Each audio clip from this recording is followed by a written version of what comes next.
राम हरे राम राम राम हरे हरे, हरे कृष्ण कृष्ण कृष्ण हरे हरे। हरे राम राम राम हरे हरे, हरे कृष्ण कृष्ण कृष्ण हरे हरे। हरे राम राम राम हरे हरे, हरे कृष्ण कृष्ण कृष्ण हरे हरे। हरे राम राम राम हरे हरे, हरे कृष्ण कृष्ण कृष्ण हरे हरे। हरे राम राम राम हरे हरे, हरे कृष्ण कृष्ण कृष्ण हरे हरे। हरे राम राम हरे हरे, हरे कृष्ण कृष्ण कृष्ण हरे हरे। कुंडलीक वरदाहरी विठ्ठल श्री ज्ञानदेव तुकाराम पंढरीनाथ भगवान की जय। माऊली ज्ञानेश्वर महाराज की जय, जगद्गुरु तुकाराम महाराज की जय, सद्गुरु जगन्नाथ महाराज की जय।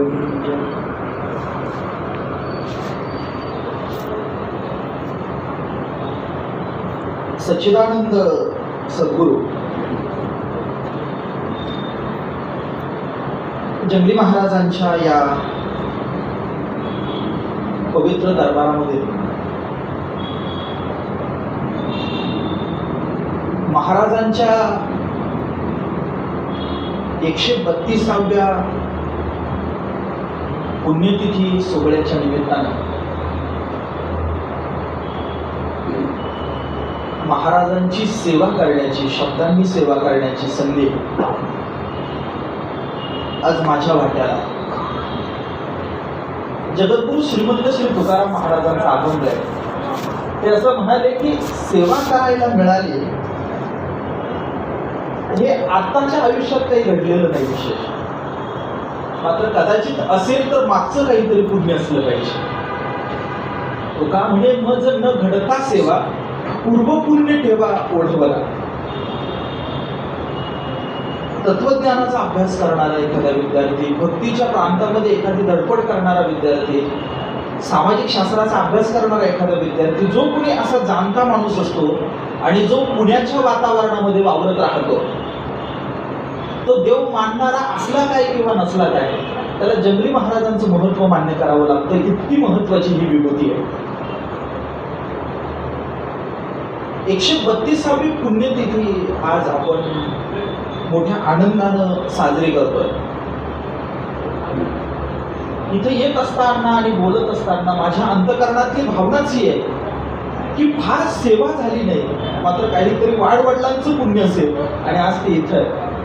नाहीतर आपण ज्यांच्याकडून बोलायला शिकायला हवं, ज्यांच्या कृपेनं आपण बोलतो, त्यांच्या समोर, त्यांच्या संजीवन अशा समाधीच्या समोर आपल्याला बोलायला मिळावं ही भाग्याची गोष्ट आहे. आता अविनाश सरांनी सांगितलं की विद्यार्थी म्हणून वावरत असताना अनेक वर्ष या उत्सवामध्ये मी अनेक लोकांना ऐकत आलो. तिथं कुठेतरी वर येऊन बसलो म्हणजे काही मी शहाणा हुशार आहे असं काही नाही. उलट इथं येणारी आजवरची सगळी लोक जर पाहिली तर त्या सगळ्या यादीमध्ये सगळ्यात सर्वांखानं छोटा असणारा मी आहे. आणि ते आजच्याच वर्षापुरतं आहे असं नाही, तर मागच्या अनेक वर्षांची वक्त्यांची परंपरा मला माहिती आहे. माझे गुरुवर्य प्राध्यापक डॉक्टर सदानंद मोरे सर इथे येऊन अनेकदा बोलून गेले. अनेक संप्रदायातले असे कुणीच नाही, म्हणजे नाथ महाराजांचे वंशज येऊन इथं बोलून गेले, नामदेव महाराजांचे वंशज येऊन इथं बोलून गेले, तुकोबाराय महाराजांचे वंशज इथं येऊन बोलून गेलेले आहेत. त्याच्यानंतर आपण पाहिलं तर ज्ञानेश्वर महाराजांची परंपरा मांडणारे अनेक अभ्यास करणारे अभ्यासक उपासक मंडळी ही मागच्या 12-15 वर्षांमध्ये मी स्वतः येऊन बोलून गेलेली इथं पाहिलेली आहे. महाराष्ट्रामधला असा एकही जाणता माणूस मागच्या 100 वर्षातला नसेल की जो इथं आला नसेल आणि ज्यानं महाराजांची सेवा केली असेल. वारकरी संप्रदायातली सगळी महत्वाची लोक सगळी ती कधी ना कधी इथं आली आणि इथं त्यांनी महाराजांची सेवा केली. बाहेर उभा असणारा जो ध्वजस्तंभ आहे तो ध्वजस्तंभ हा वैकुंठवासी मामासाहेब दांडेकर यांच्या शुभ हस्ते उभा राहिला आहे. इथं सगळी महत्वाची वारकरी मंडळी आली आणि त्यांनी श्री महाराजांची सेवा केली. आणि अशा एका महत्वाच्या जागेवर एका सिद्ध सत्पुरुषाच्या समोर एक सेवा करायची संधी मिळाली ही भाग्याची गोष्ट आहे. जेव्हा विषयाचा विचार करत होतो, खरं तर 2 वर्षांपूर्वीच ठरलं होतं मी यायचं, मात्र उत्सवाच्या ऐन तोंडावर लॉकडाऊन लागलं आणि थांबलं. तेव्हा विचार करताना केला होता, इथं आलो की इथं आल्यावर संतश्रेष्ठ एकनाथ महाराजांच्या संदर्भाने बोलावं. मात्र जसा जसा काळ पुढे गेला आणि या वर्षीचं जेव्हा निमंत्रण आलं त्यावेळी काही नाही तसं मोठ्या अक्षरामध्ये जय गुरु लिहिलेलं दिसलं आणि वाटून गेलं की जर बोलायचं असेल तर गुरु या संबंधानं बोलू, काय बोलावं असं म्हटलं आणि गुरु हा संतपुळीचा राजा असा विषय सुचला. आता मुद्दा खूप छान इंटरेस्टिंग असा आहे की गुरु हा संतपुळीचा राजा हे महाराष्ट्रातल्या जवळपास वाचणाऱ्या, लिहिणाऱ्या, बोलणाऱ्या माणसांना ही ओळ माहिती आहे. उदाहरणार्थ साधी गोष्ट आहे, काही लोक असे असतात की ज्यांना पसायदान माहिती असतं, ते देव मानणारे असू देत नसू देत, धार्मिक असू देत नसू देत. तुकाराम महाराजांचे काही असे अभंग आहेत ते सगळ्यांना माहिती असतात. उदाहरणार्थ जेकारांजले गांजले वगैरे किमान 2 ओळी तरी कुणाला तरी माहितीच असतात. म्हणजे काही ओळी अशा असतात की त्या कुणाच्या ह्या माहिती नसतात, मात्र त्या महाराष्ट्रातल्या अनेक माणसांना माहिती असतात. आणि त्यातले गुरु हा संतपुळीचा राजा ही एक महत्वाची अभंगाची ओळ आहे. आणि तुम्हाला आश्चर्य वाटेल की ही ओळ दुसरी तिसरी कोणाची नाही, तर संतश्रेष्ठ ज्ञानेश्वर महाराजांचा अभंग आहे. आणि तो अभंग असा आहे की गुरु हा संतपुळीचा राजा, गुरु हा प्राण विसावा माझा, गुरुविन देव नाही तुझा पाहता त्रैलोकी. बाकी 7 चरणाचा नितांत सुंदर असा अभंग. आणि मग वाटून असं गेलं की महाराजांच्या समोर काही एक सेवा करत असताना ज्ञानेश्वर महाराजांच्या याच अभंगाच्या संदर्भाने काही 2-4 मुद्दे समोर ठेवता आले.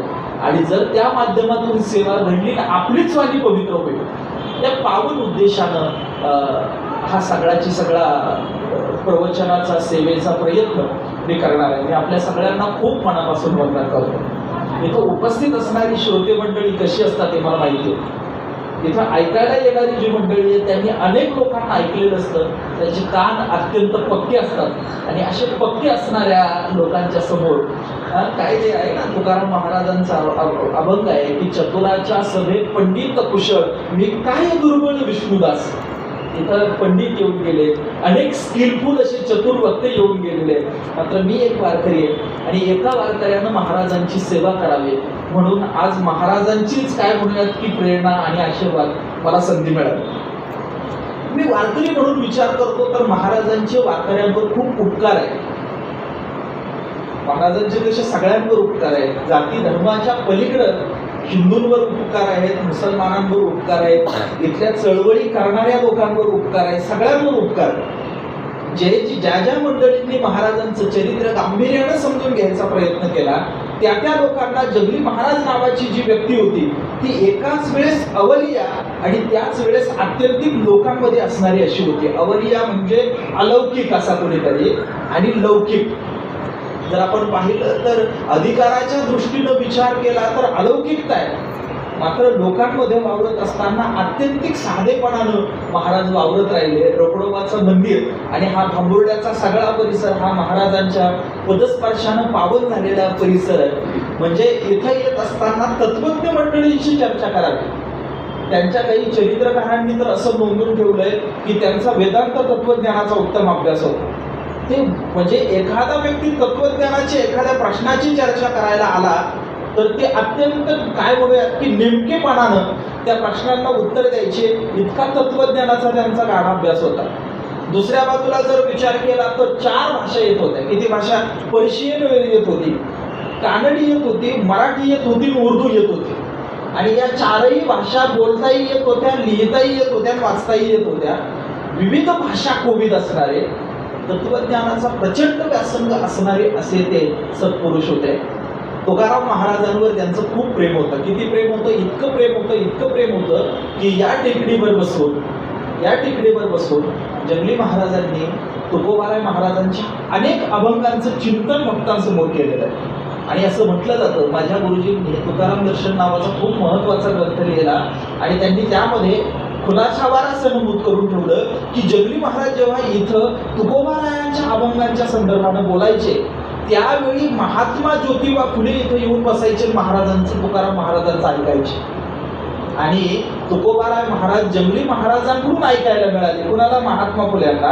आणि त्यातून पुढे कधीतरी महात्मा फुले तुकाराम पेजेला देहूला गेलेले आहेत. वारकऱ्यांवर उपकार मी आपल्याला सांगतोय की देहूमध्ये आपण मूळ मंदिर आहे विठोबा रखुमाईचं आणि तिथून वैकुंठ गमन स्थानापर्यंत जातो. तर पूर्वीच्या काळी तो सगळ्याचे सगळा काय घाट नाही काही नाही अशी परिस्थिती होती आणि तो जवळजवळ 1.5-2 किलोमीटरचा जो रस्ता आहे तो रस्ता पहिल्यांदा कोणी बांधला असेल तर तो महाराजांनी बांधलेला आहे.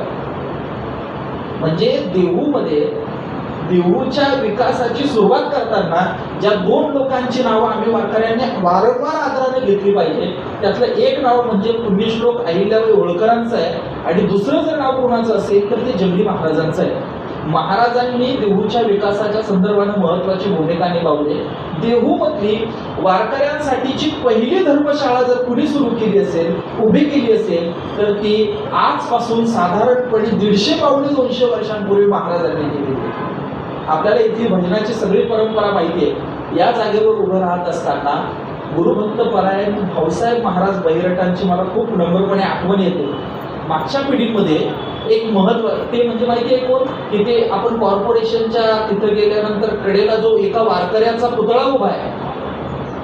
महाराजांच्या नंतर सुद्धा इथल्या भजनी मंडळानं इथल्या वारकऱ्यांनी ती देहूची जी सेवा आहे ती अबाधित ठेवलेली आपल्याला दिसते. 1994 साली साधनेमध्ये मोरे सरांनी एक लेख लिहिला आणि त्या लेखामध्ये त्यांनी जंगली महाराजांनी एकनाथ महाराजांचे अभंग कशा पद्धतीनं नित्य उपासनेमध्ये आणले आणि त्याचाही कसा प्रचार प्रसार केला हे सांगितलं.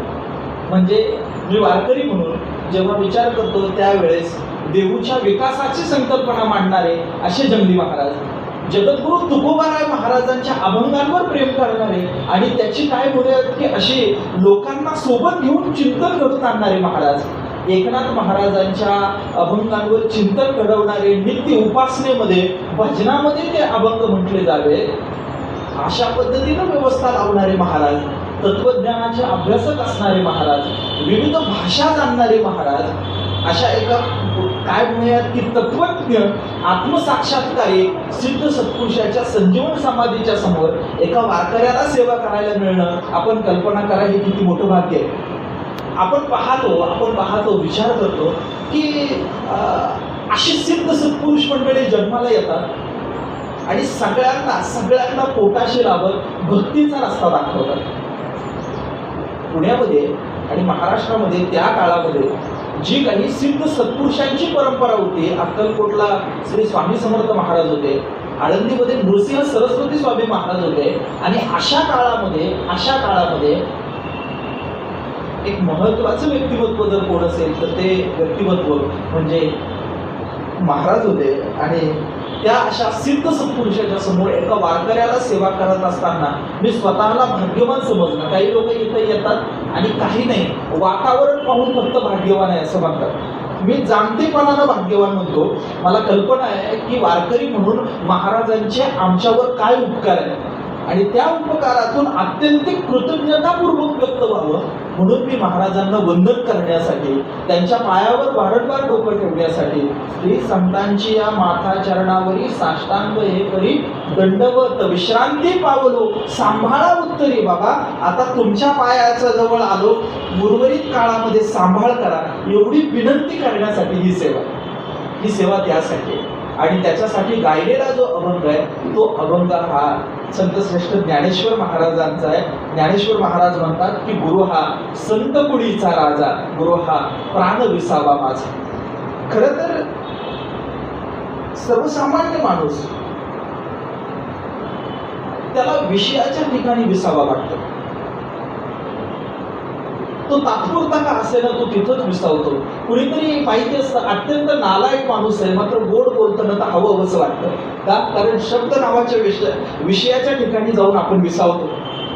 आपल्याला कल्पना असते की काय काय काय काय काही नाही, मेसवाल्या मावशी उर्मट आहे मात्र जेवण चांगलं देतात. आपण रस या विषयाच्या ठिकाणी काय होतो अडकतो. सामान्य माणसं तात्पुरतं का असेना तुम्ही आणि आपण सगळे अशा विषयांच्या आश्रयाला जातो.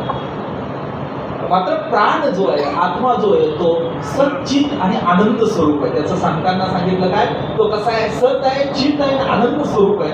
असा सत असणारा, चित असणारा आणि आनंद स्वरूप असणारा आत्मा, त्याला जर विसावा वाटायचा असेल आणि त्याचीही तळमळ जर दूर व्हायची असेल, तर अशी तळमळ दूर होण्याची एकमेव जागा म्हणजे जर काय असेल तर ते श्रीगुरूंचे पाय आहे. आणि दुसरा मुद्दा असा आहे की ते श्रीगुरु म्हणजे सामान्य अर्थानं श्रीगुरु नाही. आपल्या सगळ्यांना माहिती आहे की संतश्रेष्ठ एकनाथ महाराजांनी म्हणून ठेवलंय की जो जो जयाचा घेतला निगुण तो तो म्या गुरु केला जाण गुरुसी आले अपारपण जग संपूर्ण गुरु दिसे. आपण अनेक लोकांकडून अनेक गोष्टी शिकतो आणि आपण खूप काय म्हणूया ढोबळ अर्थानं गुरु बनतो. मात्र ज्ञानेश्वर महाराज या अभंगामध्ये गुरु म्हणत असताना ते खूप नेमक्या अर्थानं म्हणतात. आणि तो गुरु कोण आहे, तर तो गुरु हा संत कुळाचा राजा आहे. पहिलं चरण आपण पाहिलं तर 4 महत्वाचे शब्द आहेत. एक गुरु हा शब्द आहे, दुसरा संत हा शब्द आहे, तिसरा राजा हा शब्द आहे आणि चौथा देव हा शब्द आहे. याचा 4ही गोष्टींचा विचार केला तर 4 वेगवेगळ्या कॅटेगरीज कोटी वाचण्याची शक्यता आहे. मात्र ज्ञानेश्वर महाराज या अभंगामधून गुरु, संत आणि देव यांच्या संदर्भानं काही एक महत्वाचं विधान करतात. प्रस्तावना म्हणून एवढं वाक्य लक्षात ठेवायचं, कारण मला समारोपाकडे येताना हे महत्वाचं सूत्र आपल्या समोर सांगायचं. भारतीय परंपरेनं महत्वाचं जर कुणाला मानलं असेल तर देवापेक्षाही गुरुला मानलं. गुरु गोविंद दो खडे आपल्या सगळ्यांना माहिती आहे. काके लागो पाय बलहारी गुरु आपणा जिने गोविंद देव बताय. कबीर महाराजांच्या समोर देव आणि गुरु येऊन उभा राहिला. सगळीच भारतीय परंपरा देवापेक्षा गुरुला अधिक मानते. जर समजा देव आणि गुरु समोर आले तर मी श्री गुरूंना वंदन करेन असं कबीर महाराज म्हणतात.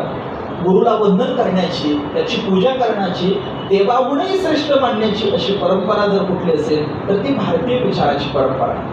सॉक्रेटिस, प्लेटो आणि अरिस्टॉटल अशी गुरु शिष्यांची पाश्चात्य तत्वज्ञानातली महत्वाची परंपरा. आपल्या सगळ्यांना माहिती आहे खूप मोठं काम या तिघांनी करून ठेवलं. विचाराच्या प्रांतामध्ये ज्या ज्या माणसाला विवेकी भाव वाटत असेल तो माणूस, कुठलाही माणूस असू दे, त्या माणसानं या तिघांना सहज कमीत कमी काय म्हणतायत असं समजून घेऊन तरी पुढे गेलं पाहिजे. विचार करणं, त्या विचार करण्याची स्वतंत्र किंमत मोजणं, सत्याच्या बाजूने उभं राहणं, या निष्ठा जर आपल्या परिपक्व जर व्हायच्या असतील तर त्याच्यासाठी ह्या लोकांचं म्हणणं आहे ना ते सहज पाहिलं पाहिजे की 1500 वर्षांपूर्वी होऊन गेलेली ग्रीक राज्यातली महत्वाची मंडळी, त्यांची परंपरा आहे. सॉक्रेटिस, प्लेटो आणि अरिस्टॉटल. तर तो अरिस्टॉटल असं म्हणाला की माझा गुरु प्लेटो मला प्रिय आहे, मात्र सत्य त्याहून अधिक प्रिय आहे. त्यांची म्हणणं असं होतं की माझा गुरु मला प्रिय आहे, मात्र सत्य त्याहून अधिक प्रिय आहे. भारतीय परंपरेचा जर आपण विचार केला तर भारतीय परंपरा असं म्हणत नाही की माझा गुरु मला प्रिय आहे पण सत्य त्याहून अधिक प्रिय आहे. भारतीय परंपरा असं म्हणते की माझे गुरु सत्य स्वरूप आहे आणि म्हणून मला ते प्रिय आहे, म्हणून ते सद्गुरू आहे. गुरु आणि सत्य या 2 गोष्टी निराळ्या आहे हे भारतीय परंपरा मानायला तयार नाही. त्यांच्या दृष्टीनं गुरूंचं जर स्वरूप काय असेल तर सत्याचं दर्शन घडवणारं सत्य मूर्तिमंत ज्यांच्या रूपानं अवतीर्ण झाले अशी जी कोण विभूती आहे ती विभूती म्हणजे सद्गुरू आहे. गुरु आणि सत्य या संदर्भानं भारतीयांची, तुमच्या, आमची सगळ्यांची जे जे कोणी भक्तीची परंपरा मान्य करतात त्यांची भूमिका ही आहे. गुरुर वाक्य सदा सत्य, सत्यम देवम निरंजनम. गुरु सत्य बोलत नाही, गुरु जे बोलतात ते सत्य असतं अशी श्रद्धा आहे. गुरु सत्य काय की तिकडची लोक काय म्हणतात की गुरुवर्य जे बोलतात ते सत्य असतात. सत्य बोलणं आणि गुरुवर्यांचं वाक्य या दोन्हीच्याही संदर्भाने त्यांचे निकष निरनिराळे आहेत. मात्र भारतीय परंपरेमध्ये गुरुचं वाक्य हे सत्य आहे आणि ते ब्रह्माइतकं सत्य आहे ही मानण्याची भूमिका आहे. इथं गुरुला सर्वश्रेष्ठ समजलं जातं. किती सर्वश्रेष्ठ? इतकं सर्वश्रेष्ठ समजलं जातं की भारतीय विचार परंपरेतील, तत्वज्ञानातील, भक्तीच्या प्रांतातील लोक असं मानतात की जर मला कुणी विचारलं की तू तुझ्या वडिलांपेक्षा कुणाला अधिक मानतो तर ते म्हणतात की मी माझ्या वडिलांपेक्षाही माझ्या श्रीगुरूंना अधिक मानतो, माझ्या सद्गुरूंना अधिक मानतो. कारण कारण कारण कारण गोष्ट अशी आहे की स्वर्गात असणारा मी कोणीतरी, मात्र माझ्या वडिलांमुळे मी पृथ्वीवर आलो. माझ्या वडिलांच्या वासनेच्या जिन्यानं मी पृथ्वीवर आलो. मात्र मात्र मात्र श्रीगुरूंच्या कृपेमुळे मी पृथ्वीवरून स्वर्गात जाईल. गुरु आणि वडील यामध्ये मानायची वेळ आली तर उद्धाराचं सगळ्यात महत्वाचं जर साधन काय असेल तर ते साधन उपलब्ध करून देणारी व्यक्तिमत्व म्हणजे गुरु आहे. भारतीय परंपरेनं गुरुला असं महत्त्व दिलं. किती महत्त्व दिलं? इतकं महत्त्व दिलं की गुरु आणि परब्रह्म वेगळे नाहीच. या अभंगामध्ये म्हणाले ज्ञानेश्वर महाराज, गुरु परब्रह्म केवळ, असं केवळ. आपल्याला माहिती आहे ना की त्या जैन तत्वज्ञानामध्ये अद्वैताची जी सर्वोच्च अवस्था येते, मोक्षाची जी सर्वोच्च अवस्था येते, आपल्याकडे म्हणत असताना आपण 4 प्रकारचे मोक्ष आणि त्यातला सर्वात चौथा जो मोक्ष आहे तो अंतिम वगैरे आपण काय म्हणतो. जैन तत्वज्ञानामध्ये अशी ज्यांना अंतिम ज्ञानाची प्राप्ती झालेली आहे, बुद्ध ज्याला निर्वाण म्हणतात, जैन त्याला केवल अवस्था अशी म्हणतात. आणि असं जे काही केवल असणं नावाचं जी गोष्ट आहे, जिथं सापेक्षतेनं असं काहीच नाही, तर असं निरपेक्ष असं परब्रह्म जर कोण असेल तर ते परब्रह्म म्हणजे केवळ आहे. तुम्हा आपल्या सगळ्यांच्या पाठातली एक श्लोक आहे काय की गुरु साक्षात परब्रह्म तस्मै श्री गुरुवे नमः. गोष्ट अशी आहे की देव आणि गुरु निराळा नाही. संतांना विचार, आपण शास्त्रकारांना विचारा, ते म्हणतात की गुरु जर कोण असेल तर गुरु आणि देव निराळा नाही. काय? तो परब्रह्म आहे. गुरु परब्रह्म केवळ. मुद्दा आपला चाललाय की गुरु आणि देव निराळा नाही. आणि दुसऱ्या बाजूला आपण जर पाहिलं तर याच अभंगाच्या एका चरणामध्ये, पहिल्या चरणामध्ये गुरु हा संत कुळीचा राजा असं म्हणतात. आणि तुकाराम महाराजांना विचारलं किंवा साऱ्या सत्पुरुषांना विचारलं तर ते असं म्हणतात की संत आणि देव हे पण निराळा नाही. म्हणजे गुरु आणि देव निराळा नाही, बरोबर. मुद्दा नंबर 1. आणि मुद्दा नंबर 2 काय? संत आणि देव हेही निराळे नाही. देवते संत निमित्त त्या प्रतिमा. देव आणि संत निराळे नाही, गुरु आणि देव निराळा नाही, संत आणि देव निराळा नाही. मुद्दा असा आहे की त्यामुळं गुरु असणं, देव असणं आणि संत असणं या तीनही गोष्टी वेगवेगळ्या नाहीत. तर एकच तत्व वेगवेगळ्या रूपात अवतीर्ण होऊन जेव्हा वेगवेगळं कार्य करतं त्याला कधी गुरु, कधी संत आणि कधी देव म्हटलं जातं. साधी गोष्ट आहे, आपण विज्ञानात शिकत असतो, मॅथ्स मध्ये शिकतो, A = B, बरोबर. आणि B = C असं जर असेल तर A = C, बरोबर की नाही. अ बरोबर ब जर असेल आणि ब बरोबर जर क असेल तर अ बरोबर काय? क. माझं म्हणणं असं आहे की जर गुरुदेव असेल एक आणि देव हा संत असेल तर गुरुदेव आणि संत यांच्यामध्ये विषमता नाही. म्हणून ज्ञानेश्वर महाराज, गुरु हा संत कुळीचा राजा, गुरु हा प्राण विसावा माझा, गुरु विन देव नाही दुजा पाहता त्रैलोकी असं म्हणतात. दुजा देवच नाही. मुळात काय आहे की असेल तर देव एकच आहे. त्याची ही वेगवेगळी रूप आहे. म्हणजे तुम्ही साधी गोष्ट असा विचार करा की आपण अनेक पदांच्या संदर्भानं विचार करतो, संख्येची. 3च्या संदर्भानं विचार करताना त्रिगुणाचा करतो, 4च्या संदर्भानं करताना चतुर्वेदाचा करतो, 5च्या संदर्भानं करताना काय रसांचा करत असतो, 6च्या संदर्भानं करत असताना 6 शास्त्रांचा करतो, 7च्या संदर्भानं करताना सप्तधातूंचा विचार करतो, 2च्या संदर्भानं विचार करताना माया आणि ब्रह्म असा करतो. मात्र एक असा जेव्हा विचार येतो तेव्हा तो एक म्हणजे ब्रह्म आहे, जो सर्वोच्च आहे. त्याच्या संदर्भानं काय एक असा शब्द वापरतो आपण. एक हा आकडा कुठला वाचक आहे तर तो परब्रह्म वाचक आहे. उदाहरणार्थ ममय मांशो जीवलोको किंवा इतर सगळ्या अनेक आपण जर गीतेतल्या काय म्हणूयात की श्लोक पाहिले तर आपल्या लक्षात येईल की माम एकम, मला एकाला शरण या असं भगवान म्हणतात. किंवा आपुला तू एक देव करून घ्यावा. म्हणजे 33 कोटी देव आहे, त्यातला एक देव आपला करून घ्या असं नाही. देव एकच आहे, त्या एकट्याला आपलं करून घ्या ही भूमिका आहे. तो अनंत रूपानं, अनंत गुणांनं भक्तांच्या कल्याणासाठी अवतीर्ण होत असतो. आणि असा जो कोणी देव आहे तो देव श्री गुरु आणि संत निराळे नाही. मुद्दा असा आहे की आज ज्या अभंगाची ओढ आपण चर्चेला घेतोय तो गुरु हा संत कुळीचा राजा असा आहे. आणि येताना विचार करत होतो की गुरु हा शब्द सुंदर आहे, किती सुंदर आहे, इतका सुंदर आहे. साधी गोष्ट आहे की इतर सगळी जी मंडळी आहे ती सगळी मंडळी गुरुला मास्टर वगैरे काय भाषेत वेगवेगळ्या शब्द वापरत असतील. मात्र प्राकृतातले आणि संस्कृत अशा जेवढ्या कुठल्या भाषा आहेत त्या गुरु हा शब्द खूप सुंदर पद्धतीने वापरतात.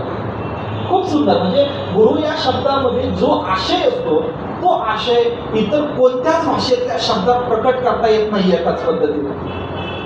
गुरु हा शब्द इतका मोलाचा आहे आणि त्याचा अर्थ आहे गुकार गुणातीत रुकार रूप वर्जितम. जो सत्वरजनित या तिघांच्याही गुणातीत आहे आणि जो रूपवर्जित जो गुणी आहे असा गुणातीत आणि रूपवर्जित जे तत्व आहे ते तत्व म्हणजे गुरु आहे. गुरु या शब्दाचा सरळ सोपा अर्थ आहे आणि आपल्या सगळ्यांना माहिती आहे, आपण वारंवार वेगवेगळ्या ठिकाणी ऐकत वाचत राहतो की अज्ञानाचा अंधकार दूर करणारा सूर्य म्हणजे गुरु. समजा अज्ञानाचा अंधकार दूर करणारा जर कोण असेल तर तो गुरु आहे. गुरु या शब्द हा एक महत्वाचा.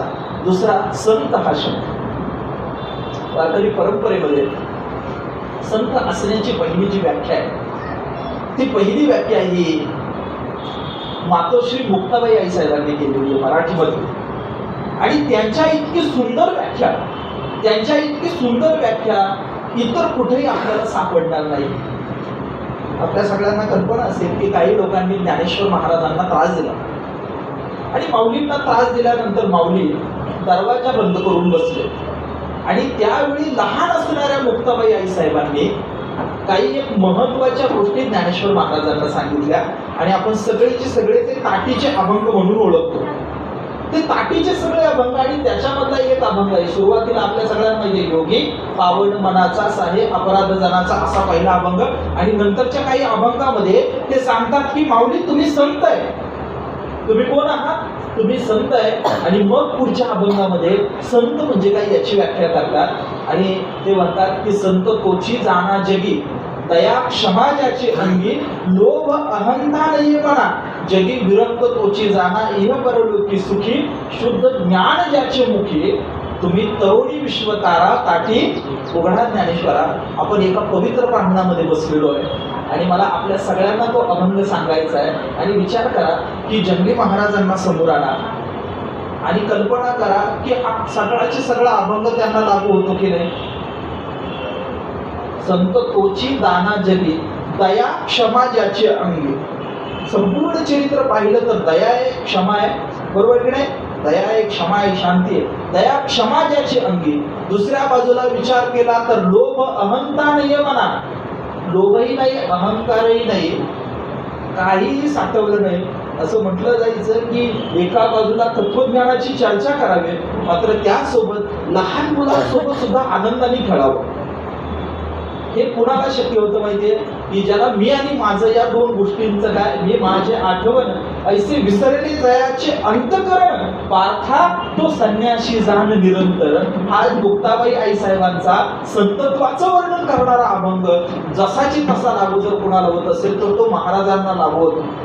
म्हणजे देहाच्या रूपानं किंवा इतर रूपानं सामान्य लोक काय करतात चाचपणी करत असतात. शहाणा माणूस लक्षणं लावून पाहतो. लोक दिसण्याहून साधू ठरवतात हल्लीच्या काळामध्ये. मात्र साधू ही अंतःकरणाची अवस्था आहे, संतत्व ही अंतःकरणाची अवस्था आहे. आणि मग त्याच्यासाठी लक्षणं कोणती लावायची असतील, त्याच्याकडे गुण कोणते असले पाहिजे तर हे आपण मुक्ताबाई आई साहेबांना विचारलं पाहिजे.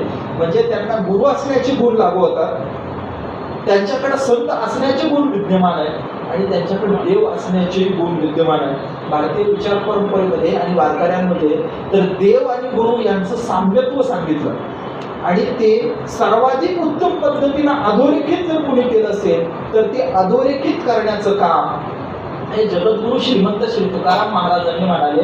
आणि ते काय म्हणाले की माझ्या विठोबाचा कैसा प्रेम भावो आपणची देव होय गुरु काय पडिय देह भाव पूर्वे वासना अंती ते आपणा पाशी नाही. जगद्गुरु तुकोबाराय महाराजांनी हे सांगितलं भगवान कृष्ण भगवान आहे मात्र जेव्हा ज्ञानाचा व्यवहार करण्याची वेळ आली त्यावेळेस त्यांना सुद्धा गुरु व्हावं लागलं. त्यांना सुद्धा गुरु व्हावं लागलं ना. अर्जुनाला शिष्यस्तेषां शाधिमांता प्रपन्नम असं म्हणत शरण जावं लागलं. गुरु असणं, देव असणं आणि संत असणं यांच्या संदर्भानं अशी काही एक समांतर रेषा आहे. आज आपण अशा एका सत्पुरुषाच्या समोर बसलेलो आहे की ज्यांना गुरु म्हणूनही वंदन केलं पाहिजे, ज्यांना संत म्हणूनही वंदन केलं पाहिजे आणि ज्यांना देव म्हणूनही वंदन केलं पाहिजे. असे श्री गुरु, असे देव, असे संत भारतीय परंपरेनं आणि सगळ्या संतांनी सांगून ठेवलं की पुरुषार्थानं विद्या प्राप्त होईल, पुरुषार्थानं भक्तीची धडपड आपण करू.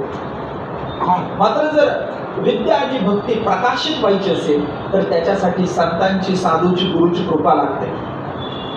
तुम्ही आम्ही पुरुषार्थानं काही गोष्टी मिळवू शकतो, मात्र त्याच्या पुढे जाऊन काही गोष्टी या कृपेवर अवलंबून असतात. मूर्ख माणसाने जर कृपा केली तर आयुष्याचं पतन होतं, आणि प्रज्ञावान असणाऱ्या आत्मसाक्षात्कारी सत्पुरुषानं कृपा केली तर जगण्याला उंची येते. निवृत्तीनाथ महाराजांचं संदर्भानं वर्णन करत असताना ज्ञानेश्वर महाराजांनी केलं, माझ्या गुरुनं मला काय दिलं, तर माझ्या गुरुनं डोळ्याचा डोळा मला दाखवला. माझ्या गुरुनं मला काय केलं, तर कानाचा कान मला दिला. आपल्या सगळ्यांना माहिती आहे की इंद्रिय हे अतींद्रिय असतात, असं एक सूत्र आहे. जड बोलतोय थोडस, पण आपण सांभाळून घ्या. इंद्रिय हे अतींद्रिय असतात, म्हणजे डोळा आपल्या सगळ्यांना आहे की नाही? सगळ्यांना असतो आहे, तुम्हाला मला सगळ्यांना आहे. मृतदेहाला पण डोळा असतोच की नाही? बरं, मृतदेहालाही डोळा असतो. काही तास मृतदेहाचा सुद्धा डोळा जिवंत असतो की नाही? म्हणून तर आपण रोपण करू शकतो. मुद्दा असा आहे की डोळा नावाचा अवयव मृतदेहालाही असतो, तुम्हाला मलाही आहे.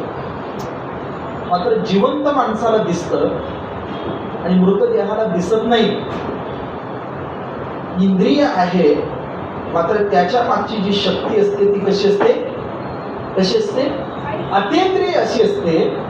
आणि त्या अतींद्रिय असणारी शक्ती, इंद्रियांच्या पलीकडे असणारी शक्ती, तिला विधायक दिशा देण्याचं काम जर कोण करतं आयुष्यामध्ये, तर असे महाराजांसारखे सत्पुरुष करतात. जीवनाची उंची जर वाढवायची असेल तर अशा सत्पुरुषांना शरण आलं पाहिजे. ज्ञानेश्वर महाराज म्हणाले की मला डोळ्यांचा डोळा दिला. मी विचार करत होतो या बाबतीवर, गुरु डोळ्याचा डोळा देतो, गुरु कानाचा कान तयार करतो, म्हणजे काय करतो? काही नाही. जे समोर दिसत असतं ना, त्या समोर दिसण्या सर्वसाधारण माणसांना काहीच दिसत नाही. मात्र प्रज्ञावान माणसाला काय होतं की त्याच्या मागचा अनुभव दिसतो. गुरुविण अनुभव कैसा कळे. हजारो लोक मरताना आपण पाहतो, मात्र बुद्धाला त्यातला जो अनुभव कळाला ना, आपल्याला कळाला का? हजारो लोक आपण वयोवृद्ध पाहतो, मात्र बुद्धाला जे कळालं ते आपल्याला कळालं का? आपल्याला कळालं नाही का?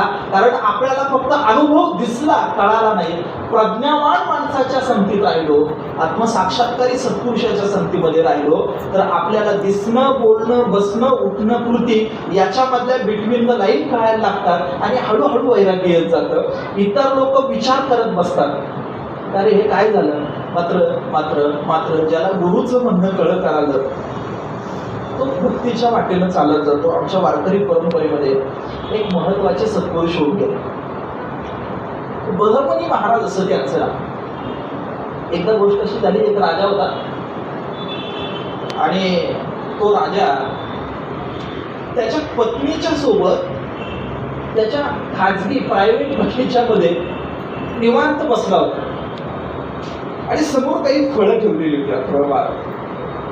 राजानं काय केलं, राजानं एक केळ सोडला आणि खाल्लं आणि साल असं फेकलं. साधी गोष्ट आहे की ती राजाची खाजगी बाग, आणि तिथं अचानक एक आत्मसाक्षात्कारी विधेयी फकीर आला आणि आल्याबरोबर त्याला काय केलं की ती फेकलेली साल होती ना, ती उचलली खायला लागली. ते खात असताना घाईघाईनं राजाचं लक्ष गेलं आणि अरे पकडा रे, कुणी आहे का? लोक पळत आली, वॉचमॅन पकडलं, त्याला मारायला लागले. आता त्या फकीराला मारायला लागले.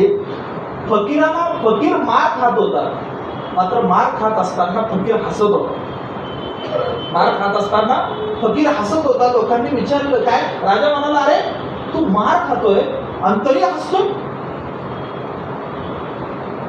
थांबारे बोलून लागलो आणि फकीराला म्हणाले, अरे तुला इतकं मारत होते, आपल्या मराठीत त्याला कुत्र्यासारखं मारणं म्हणतात, बेदम मारण्याला. तुला इतकं मारत होते आणि तरी तो हसत होता.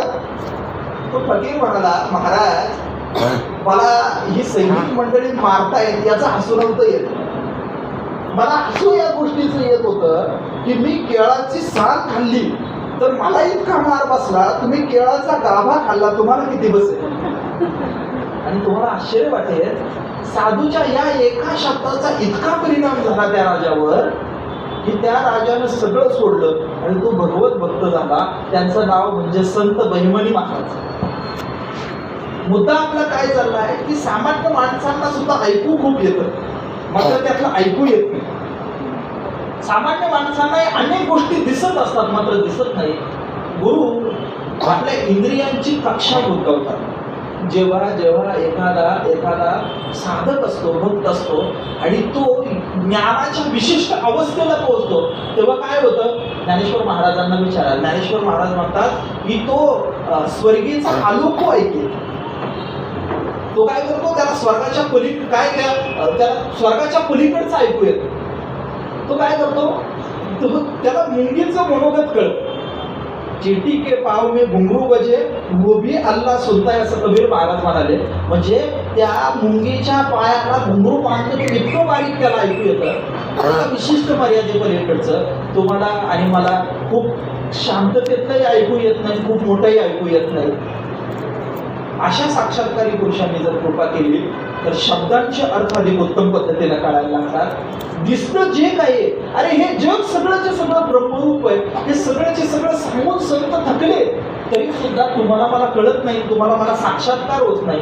त्याचं कारण असं आहे की तुम्ही आम्ही त्या तत्परतेनं आणि तितक्या बारकाईनं ते पाहत नाही. मात्र तुकाराम महाराजांसारखे म्हणतात की जेव्हा तुका म्हणे कानी ऐकेली मात झालासे घात जीवपणा, आणि मग असा जीवपणाचा घात झाला की अवघे ब्रह्मरूप रीता नाही ठाव, अशी अवस्था यायला लागते. किंवा ते हे सगळंचे सगळं जे काही आहे ते सगळंचे सगळं प्रभुरूपानं नटलेलं आहे, अशी भावना आपण शेकडो वेळा प्रवचन ऐकलं, मात्र दुर्दैवानं आपल्याला दिसत नाही. विठ्ठल जरी स्थळी भरला रीता ठाव नाही उरला, अशी आपली अवस्था होत नाही. आणि हे सगळ्याचे सगळं जर उत्तम पद्धतीनं समजून घ्यायचं असेल तर माणूस म्हणून तुमच्या माझ्या काही मर्यादा आहे. लौकिक अर्थानं सुद्धा शिक्षण मिळवत असताना तुम्ही आम्ही प्रयत्न करू समजा, मात्र मनुष्याचं आयुष्य खूप थोडं आहे. समजा मी विचार असा केला असता की माझा आवाज शेवटच्या माणसापर्यंत पोहोचायचा म्हणून माझ्या मीच माईकचा शोध लावेल, तर ते माईकचा शोध लावण्यासाठी मला 10-12 जन्म घ्यावे लागले असते. चांगली माणसं आयुष्यातलं आपलं अंतर कमी करतात बरं का. मी साधी गोष्ट आहे, आळंदीला कधीतरी गेलो पूर्वी आणि खूप सगळी गर्दी होती आणि आमचे स्नेही आहेत, मार्गदर्शक आहे राजाभाऊ महाराज चौदार, अविनाश दादांना उत्तम पद्धतीने माहिती आहे. आणि काय झालं की त्यांनी ते असं मला नेलं आणि थेट काय केलं की ज्ञानेश्वर महाराजांच्या समाधीच्या त्या गाभाऱ्यातच नेऊन बसवलं. ज्या समाधीचा साधा स्पर्श झाला तरी रोमांच येतात अंगावर. त्या समाधीच्या समोर एक असा अर्धा-पाऊण तास बसायला मिळणं काय सुख असेल. मी असं बसलो आणि बसल्यानंतर काय झालं की विचार करत होतो की रांगेनं असं दर्शन घेऊन सहज जरी यायचं म्हटलं तरी काय व्हायचं, कमीत कमी 50 मिनिटं ते 1 तास लागतो. मात्र काय झालं असं की सहज एक माणूस ओळखीचा होता तर 2 मिनिटात येऊन बसलो. आयुष्यातले 48 मिनिटं माऊलींना भेटण्याचं अंतर काय झालं, कमी झालं. साधा विचार असा केला की राजाभाऊंसारखा एक माणूस ओळखीचा आहे तर आयुष्यातले 48 मिनिटं देवाला भेटण्याचे वाचले. जर संतच ओळखीचे झाले तर किती मोठं अंतर वाचेल. चांगली माणसं चांगल्या गोष्टीला आपल्याला भेटण्याचं आणि आपल्यामधलं अंतर जे आहे ना ते अंतर काय करतात, कमी करतात. चुकीची माणसं जर आली तर देव आणि आपल्यामधलं अंतर वाढवतात. म्हणून संतांनी वारंवार एक गोष्ट सांगून ठेवली की थोडासा उशीर लागला तरी हरकत नाही. मात्र गुरु नावाचा मार्गदर्शक निवडताना खूप काळजीपूर्वक निवडला पाहिजे. तुकडोजी बाबा म्हणालेत की लाखो गुरु हे जगत में कोई नहीं काम का, सब स्वार्थ के लाडे पडे डंका बजाते नाम का, ऐसे गुरु पे जान दे जो सत्य के पहचान दे, जो सत्याची ओळख करू देईल. अशा गुरुच्या काय केलं पाहिजे आपण, अशा गुरुच्या सानिध्यात गेलं पाहिजे आणि त्याच्या सानिध्यात गेलं तर आयुष्यात कल्याण होईल. हे रामकृष्ण परमहंसांना विवेकानंदांनी प्रश्न विचारले की गुरुदेव जर चुकीच्या गुरुच्या सानिध्यात आपण गेलो तर काय होतो. रामकृष्ण परमहंस हे फार बोजड तत्वज्ञान सांगायचे नाही, ते गोष्टी सांगायचे. आणि त्यांनी एक नितांत सुंदर गोष्ट सांगितली. ते म्हणाले की काय झालं नरेंद्र, एक दिवस मी सकाळी प्रातर्विधीला चाललो होतो. सकाळी विधी करण्यासाठी मी बाहेर पळसाकडे चाललो होतो आणि चाललेलं असताना मला एक बेडूक झुडपाच्या पलीकडून विव्हळताना दिसलं. विव्हळताना मला ऐकू आलं. झुडूप होतं आणि त्याच्या पलीकडे एक बेडूक काय करत होता, विव्हळत होतं. मी गेलो विधी वगैरे उरकून आलो आणि येत असताना माझं लक्ष त्या बेडूक जे आहे ना त्याच्या विव्हळण्याकडे गेलं. पूर्वीपेक्षा ते बेडूक अधिक जोरात रडत होतं. काय मी एवढं वाक्य वाचलं जेव्हा पहिल्यांदा तर माझाच अंगावर शहारा आला. खरा साधू तो असतो की ज्याला बेडकाचं सुद्धा रडणं कळतं. झुडपाच्या पलीकडे असणारं ते बेडूक ते अधिक विवळत होतं. रामकृष्ण म्हणाले काही नाही, मी काय केलं ते असं झुडूप बाजूला केलं आणि पाहिलं तर ते बेडूक जे आहे ते एका पान सर्पाच्या तोंडात अडकलेलं होतं. आता पान सर्प आपल्याला माहिती आहे, त्याला वेगवेगळ्या भागामध्ये वेगवेगळे नावं म्हणतात. ते काय फार विषारी वगैरे असं काही असत नाही. ते काय करत होतं ते तसं तुलनेनं छोटंच असतं, इतर नाग सापाच्या तुलनेनं छोटं असतं. मात्र ते काय करत होतं, प्रयत्न बेडूक गिळण्याचा प्रयत्न करत होतं. ते बेडूक होतं मोठं आणि पानसर्प होता छोटा. गिळण्याचा प्रयत्न करत होता म्हणून त्या पानसर्पाचं तोंड फाटलं होतं आणि सुटका होत नव्हती म्हणून ते काय होतं, ते बेडूक विवळत होतं. दोघंही दुःखात होते.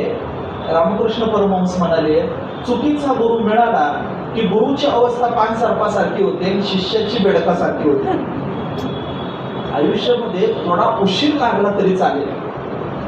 आता ती जैन मंडळीमध्ये एक म्हण आहे काय की पाणी पिना छान के और गुरु करना जान के. भक्तीच्या प्रांतामध्ये धर्माला नावं ठेवणारी जेवढी लोक आपल्याला दिसतात त्या लोकांची खरंच काही चूक नाही का. याचं कारण असं आहे की ढोंगी लोक धर्माच्या आश्रयाला आले आणि त्यांनी धर्माचा गाभा बदलून टाकला. साधूचा रोड शो होत नाही. ढोंगी महाराज आले ना पुण्यामध्ये तर तिथचा रोड शो असतो बघा मोठा. राजकीय नेत्याला लाजवी एवढे मोठे रोड शो असतात. त्यांचे दर्शनाला तिकीट्स असतात.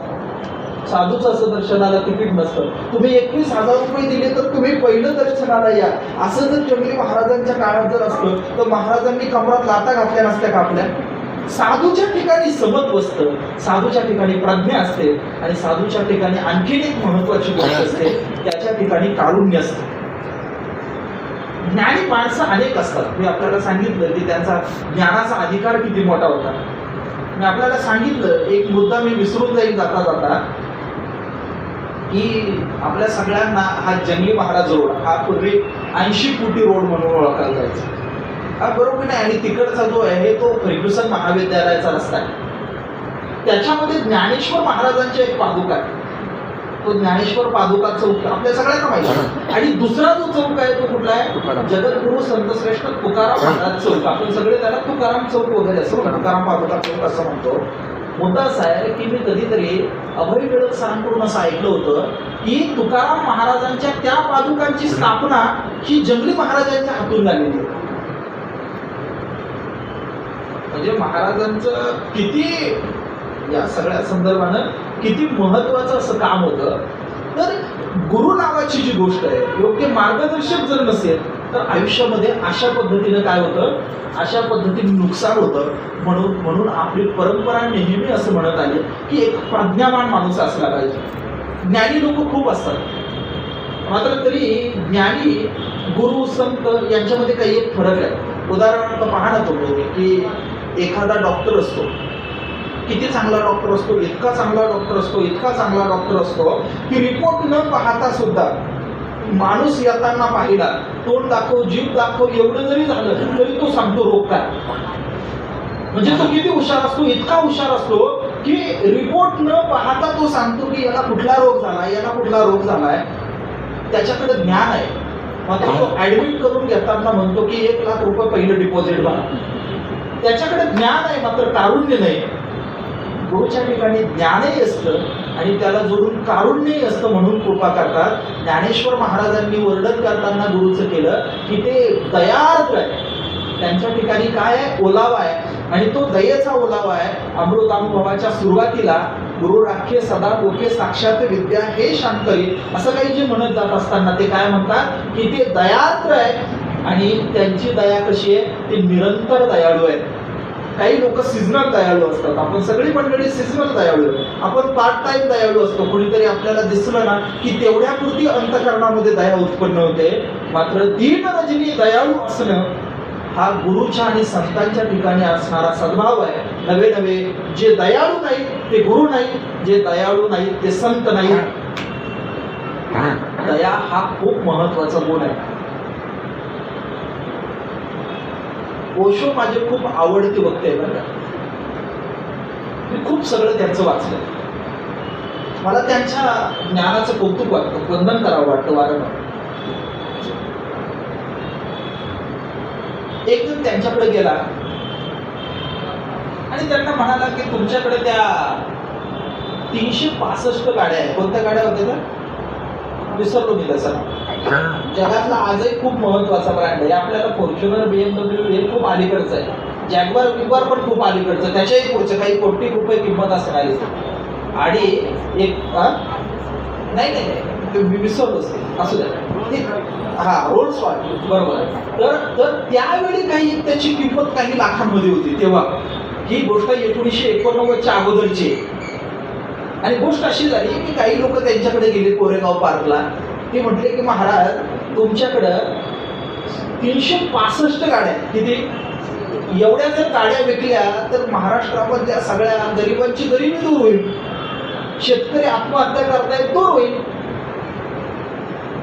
ओशोने जे उत्तर दिलं ते इतिहास आम्ही नोंदवून ठेवलं. ओशो म्हणाले की मी कुठेतरी तिकडे उत्तर भारतात जन्माला आलो आणि मी रस्त्यानं चालायचो. मी रस्त्यानं चालत होतो तरी सुद्धा गरीब हे गरीबच होते. नंतर मग काय झालं की मी माझी सायकल मला मिळाली, मी सायकलवर जात होतो आणि मी सायकलवर जायचो तरी गरीब काय होते. नंतर मग काय झालं की मी इकडं वाराणसीला विद्यापीठात शिकायला आलो आणि पहिला पगार वगैरे झाला तर गाडी घेतली.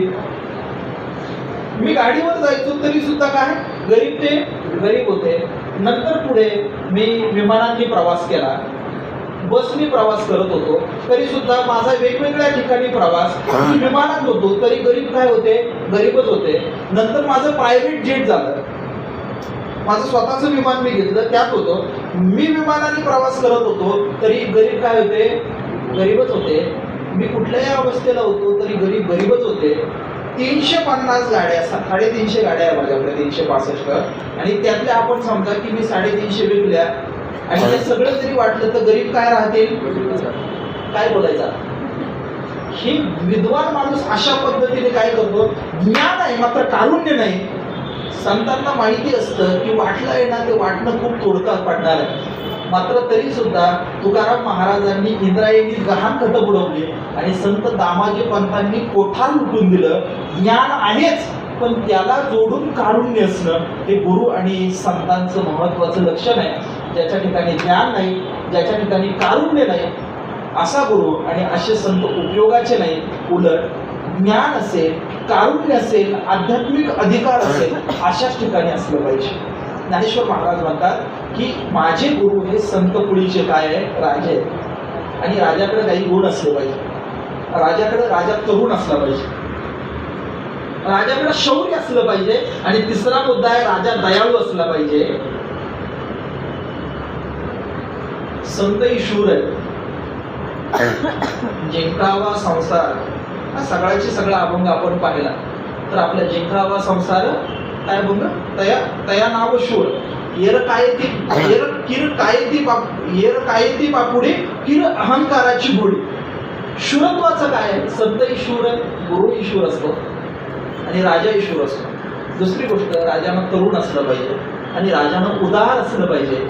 उदार असणं, शौर्य असणं हे सगळेचे सगळे लक्षण राजाच्या ठिकाणी, गुरुच्या ठिकाणी, संताच्या ठिकाणी सारखे असतात. त्याच्यामुळे गुरु हा संत पुढीचा राजा. आणि त्यातही पुढ हा शब्द जो आहे तर खरं तर जाती न पूछो साधू की पूछ लीजिए ज्ञान मोद करो तलवार का पडा रवण दो म्यान. आपण संतांना आपल्या जातीत, आपल्या कुळात आणतो. आपल्याला व्हायचंच असेल तर आपण संतांच्या कुळाचं आणि संतांच्या जातीचं झालं पाहिजे. माझी या जातीचे मज भेटू कोणी आवडीची धनी फेडावया आवडीच्या हरी अंतरापासून ऐसे याचे मनी आर्त माझे. अशी आर्तता ज्यांच्या ठिकाणी विद्यमान आहे असे जे कोण आहे ते गुरु. आणि ते गुरु कोण आहे? ज्ञानेश्वर महाराजांना विचारलं तर ते म्हणतात की आता उपाय वन वसंतू तो आज्ञेचा आहे व तंतू अमृतची पण मूर्तो कारुण्याचा. कोण आहे? ती कारुण्याची मूर्ती आहे आणि ज्ञानाचाही सौभाग्याचा अलंकार. म्हणजे सांगतो आणखी सोपं, ज्ञानाचंही मंगळसूत्र जर कोण असेल तर तो आहे व तंतू म्हणजे गुरु आहे.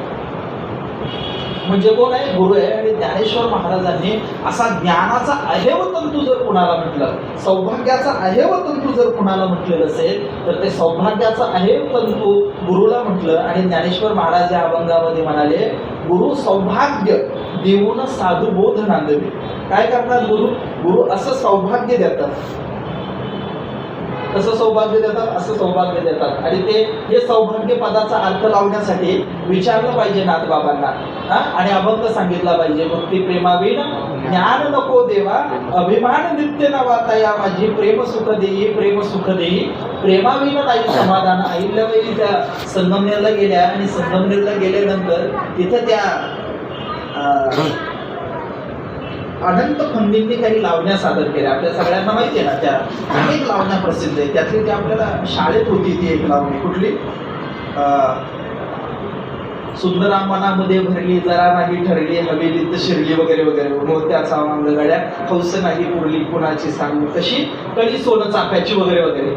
आज ती सगळी लावणी आपल्याला पण होती. अहिल्याबाईंच्या समोर ती लावणी सादर केली. अहिल्याबाईंनी कौतुक केलं आणि काय केलं? घोडा दिला तोडा दिला सगळं देऊ केलं. सगळं दिलं, सन्मान केला. एका महाराणीने एका कलाकाराचा सन्मान केला. मात्र अहिल्याबाई पुढे एक वाक्य म्हणाले की शाहीर तुमची प्रतिभा खूप सुंदर आहे. मात्र एक गोष्ट आहे काय, तुमची प्रतिभा ही बाईचं वर्णन करण्यासाठी खर्च घालू नका. तुमची प्रतिभा खूप सुंदर आहे.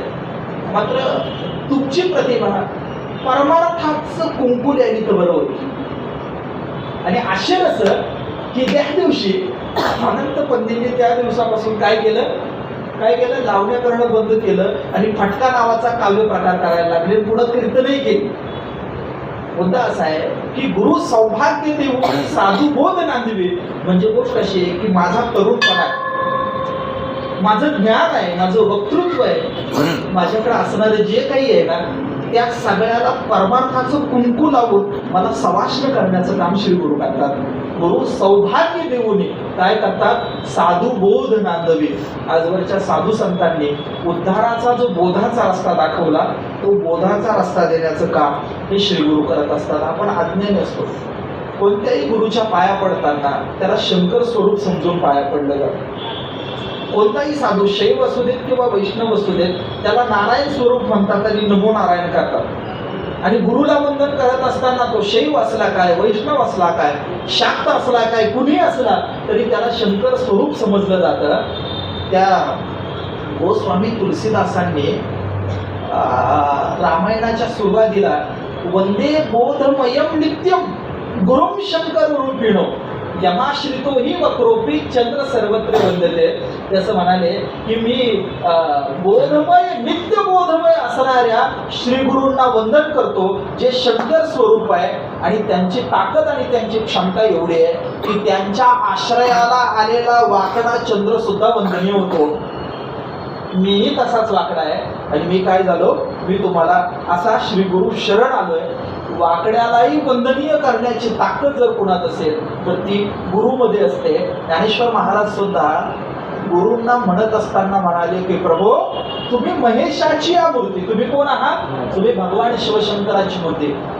हे आपल्याकडं भगवान शिवाला आपण बेलाची पानं वागतो. पण जर बेलाची पानं मिळाली नाही तर आपण काय करतो की निरगुडीचा पाला जो असतो तो बेलासारखा असतो आणि त्याला आपण ते भगवान शंकराला वागतो. त्याला काही ठिकाणी गंगावतीचा पाला असंही म्हणतात. बरोबर की नाही? तर ज्ञानेश्वर महाराज असं म्हणाले की प्रभू तुम्ही महेशाची या मूर्ती. मी दुबळा अर्चित असे भक्ती जरी बोल गंगावती स्वीकारांना. तुम्ही शंकराची मूर्ती आहे आणि माझं बोलणं बेलाची पानं नाही, निर्गुणीचा माला एक प्रभू, तुम्ही त्याचा स्वीकार करा. गुरु हा संत कुळीचा राजा, गुरु हा प्राण विसावा माझा, गुरुविन देव नाही तुझा पाहता त्रैलोकी. गुरु हा सुखाचा सागर, गुरु हा प्रेमाचा आगरू. मला आश्चर्य वाटतं, समुद्राच्या किनारी आपण गेलो तर आपल्या लक्षात असं येईल की सागराचं पाणी असं येतं आणि आगरात जातं.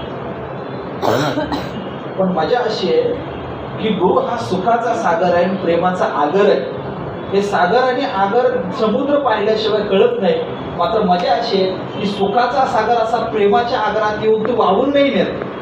तुकाराम महाराजांनी ज्ञानेश्वर महाराजांचं वर्णन करताना केलं की तुका म्हणे तो हा भक्तीचा सागर, तुका म्हणे तो हा ज्ञानाचा सागर, परी भक्तीचा आगर नेती भिजू वेदे. म्हणजे सागर आणि आगर या दोनही गोष्टी, जिथं सुख आहे, जिथं प्रेम आहे, गुरु हा सुखाचा सागर, गुरु हा प्रेमाचा आगर, गुरु हा धैर्याचा डोंगर कदा काळी डळमळे. ते गुरुचं वर्णन करत असताना आद्य गुरु म्हणून शंकराचं केलं जातं. आणि काही खुणा आहेत. तर भगवान शिवशंकर काय असे तरुण आहे. राजा तरुण असतो बघा, राजा तरुण असतो आणि ते भगवान शिवशंकर तरुण आहे, ते आद्य आचार्य आहे आणि समोर हजारो वर्ष वय असणारे साधू बसलेले आहेत. भगवान शिवशंकरांचं तोंड दक्षिणेकडे आहे, शिष्यांचं तोंड उत्तरेकडे आहे. मागच्या बाजूला वडाचं झाड आहे. वडाचं झाड हे अमर झाड आहे असं म्हटलं जातं. त्याचं मूळ कुठं आहे हे कळत नाही. असं वडाचं झाड आहे. वर पाहिलं तर वर उत्तरेला ध्रुव तारा आहे, तो आकांक्षेचा स्थिर ध्रुव तारा आहे. तिथं वडाचं झाड आहे, तिथं उत्तरेला ध्रुव तारा आहे. आणि मागच्या बाजूला जर काय असेल तर मागच्या बाजूला पर्वत होता. पर्वताचा जन्म आणि मृत्यू हा कुणालाच माहिती नसतो. गुरु धैर्याचा डोंगर आहे. त्यांचा धीराचा जन्म, त्यांच्या धैर्याचा जन्म आणि त्यांच्या धैर्याचं विसर्जन असत नाही. ते इतके धीरवान असतात, इतके धीरवान असतात की कळीकाळ जरी चाल करून आला तरी ते धीरानं आपल्याला पोटाशी लागतात. जो होय मज अनन्य शरण, त्याचे निवारी मी जन्म मरण, शरणागता शरण्य मीच एको, असं भगवान जे ज्ञानेश्वरीमध्ये म्हणाले. तर असा संकटाचं कोणतंही काळ आलं तर असं शरणागताला एकमेव शरण्य असणारे जर कोण असतील तर ते सद्गुरू आहेत. आणि असे गुरु, असे देव, असे संत असणारे सद्गुरू जंगली महाराज आणि त्यांची अत्यंत निर्मळपणानं सेवा करण्याची संधी मला या ठिकाणी मिळाली. मी स्वतःला खूप भाग्यवान समजतो. मी वारकरी म्हणून, मी विद्यार्थी म्हणून माझ्या अंतःकरणामध्ये या सगळ्या संदर्भानं अत्यंतिक निर्मळ अशी भावना आहे. उत्सवाचा काळ आहे, पण त्याही व्यतिरिक्त कधीतरी शांत वाटावं म्हणून इथं मी आलेलो आहे. इथे येऊन इथल्या कुठल्या तरी खांबाला मी 2, 5, 10 मिनिटं निवांत टेकून बसलेलो. इथेही फार वाटत असेल तर पलीकडे जी काही आहे ना जागा, त्या जागेवर शांततेत कधीतरी निवांत बसलेलो आहे. ही एक जागा जी आहे, ही जागा चांगली ऊर्जा असणारी जागा आहे. आणि अशा जागेच्या ठिकाणी, अशा संजीवन समाधीच्या ठिकाणी आज महाराजांच्या 132व्या पुण्यतिथी समारोपाच्या प्रसंगी मला प्रश्न बोलण्याची जी संधी दिली त्याबद्दल मी खूप मनापासून आभार मानतो. ज्यांच्या संबंध आणि संपर्कामुळे मला इथे येऊन सेवा करता आली अशा आदरणीय अविनाशजींनाही मी खूप मनापासून धन्यवाद देतो. मला कल्पना आहे की संयोजक म्हणून काय दडपण असतं आणि अशा 15-15, 20-30 वक्त्यांचं नियोजन करायचं. आणि बोलणारी लोक खूप लहरी असतात अहो. ते किती इथं स्थिर बोलत असू दे, त्यांच्या खूप वेगळ्याच माझ्या अडचणी असतात. खूप इथं किती नम्रपणे कुणीही बोलत असलं तरी ज्यांच्या वाट्याला लौकिक येतो ती मंडळी खूप अहंकारी होतात. 2 मिनिटं घेऊ का सर? 2च मिनिटं घेतो. त्या रमण महर्षींना 2च मिनिटं सांगतो. ते रमण महर्षीकडे एक शिष्य गेला, तो म्हटला की गुरुदेव, तुमची कृपा व्हायची असेल आणि परमार्थ यशस्वी व्हायचं असेल तर काय केलं पाहिजे? ते म्हणाले की मी एक गोष्ट सांगतो तुला. एक गाव होतं आणि त्या गावामध्ये एक विहीर होती, एकच विहीर, गोड पाण्याची विहीर. आजूबाजूला सगळ्या बाजूला दुष्काळ, मात्र त्या विहिरीचं पाणी कधी आटायचं नाही. गावकरी सुद्धा खुश होते. एकाच विहिरीवर भक्त कशाला चिंता करायची, आणि पाणी पाणी नाही, पाणी अमृत वाटायचं. एक दिवस गडबड अशी झाली, त्या विहिरीमध्ये एक कुत्रं मरून पडलं. आता कुत्रं मरून सडून पडल्यानंतर काय झालं असेल कल्पना करा. ते अमृतासारखं पाणी नासतं लागायला लागलं. लोकांना चिंता वाटायला लागली. ते डोंगराजवळच्या एका साधूकडे गेले, म्हटले महाराज की आमच्या विहिरीमध्ये कुत्रं मरून पडलं, काय केलं पाहिजे. ते म्हणाले की तुमच्या पाण्याच्या पिण्याची एकमेव सोय आहे, तर विहीर स्वच्छ करा, जलपूजन करा, प्यायला सुरुवात करा. साधू महाराजांनी एवढं सांगितलं. गावकरी उत्साही होते. त्यांनी जलपूजनाचा मोठाच कार्यक्रम केला. 21 ब्राह्मण बोलवले, गंगेचं 7 नद्यांचं पाणी वगैरे मागवलं. असं सगळा मोठा उत्सव सगळंचे सगळं केलं, आणि गावातल्या प्रमुखाच्या हस्ते पाणी पिऊन उद्घाटन करायचं असं झालं. त्या प्रमुखांनी पूजा झाल्यानंतर असं पाणी प्यायलं, पण पूर्वीपेक्षा पाणी अधिक खराब लागत होतं. रागच आला. कुणाचा? पूजा केली त्या ब्राह्मणांचा का? नाही. ज्यांनी 7 नद्यांचं पाणी आणलं नाही. राग कुणाचा आला? साधू महाराजांचा. खोटं बोलतात का काय? सगळीची सगळी गेली तिथे. म्हटली महाराज तुम्ही सांगितलं होतं ना स्वच्छ करा, आम्ही स्वच्छ केलं सगळं, आणि तरी पाणी खराब लागतं. महाराज म्हणाले तुम्ही त्यातलं सगळं पाणी काढून फेकलं. हो, पाणी काढून फेकलं, 7 नद्यांचं पाणी आणून टाकलं, आणि वरून व्यवस्थित जलपूजनही केलं, यथाविधी केलं, सगळं केलं, तरी पाणी खराब लागतं. साधू महाराज म्हणाले तुम्ही सगळं केलं, सगळं पाणी काढून फेकलं, मात्र ते सडकं कुत्र जे होतं पडलेलं ते काढून फेकलं का? लोक म्हणाले तेवढंच राहिलं. महाराज म्हणाले बाबा एवढं काढून फेकलं असताना सडकं कुत्र, तरी सुद्धा आपोआप हळूहळू विहीर स्वच्छ झाली असते. रमण महर्षी म्हणाले आयुष्यात उद्धाराच्या दिशेनं जायचं असेल तर या विहिरीत गुरुचा उपदेश घेण्याच्या अगोदर आतमध्ये असणार अहंकाराचं सडकं कुत्र काढून फेकलं पाहिजे. शरण आल्याशिवाय, नम्रपणे शरण गेल्याशिवाय उद्धाराचा रस्ता नाही. इथं अभिमानाला जागा नाही. खूप निर्मळ अंतःकरणानं स्वच्छपणे आपण शरण गेलो तर साधू संतांनी हा विश्वास दिलाय की आपलं कल्याण होऊ शकतं. संतांच्या शब्दावर आपण विश्वास ठेवला पाहिजे, आणि आयुष्याचं सार्थक होण्यासाठी अशा सत्पुरुषांना नम्रपणानं शरण गेलं पाहिजे. आम्ही वारकरी मंडळी अशा कोणत्याही संत सत्पुरुषाच्या जेव्हा समाधीवर लोक ठेवतो तेव्हा अभंग म्हणतो. श्री संतांची या माथा चरणावरी साष्टांग हे करी दंडवत, विश्रांती पावलो सांभाळा उत्तरी, वाढले अंतरी प्रेमसुख. विश्रांती पावलोय, आता उत्तरी सांभाळा, आणि अंतःकरणामध्ये प्रेमसुख वाढीला लावा, अशी अपेक्षा व्यक्त करून श्री गुरूंच्या पवित्र चरणी वंदन करून, आपणा सर्वांच्या पवित्र चरणी वंदन करून, श्री महाराजांच्या पवित्र चरणी ही माझी छोटीशी सेवा समर्पित करतो. बोलिली लेपुरे वेडी वाकुडी उत्तरे, करा क्षमा अपराध, महाराज तुम्ही सिद्ध कुंडली. श्री ज्ञानदेव तुकाराम पंढरीनाथ भगवान की जय. ज्ञानेश्वर महाराज की जय. सद्गुरु जंगली महाराज की जय.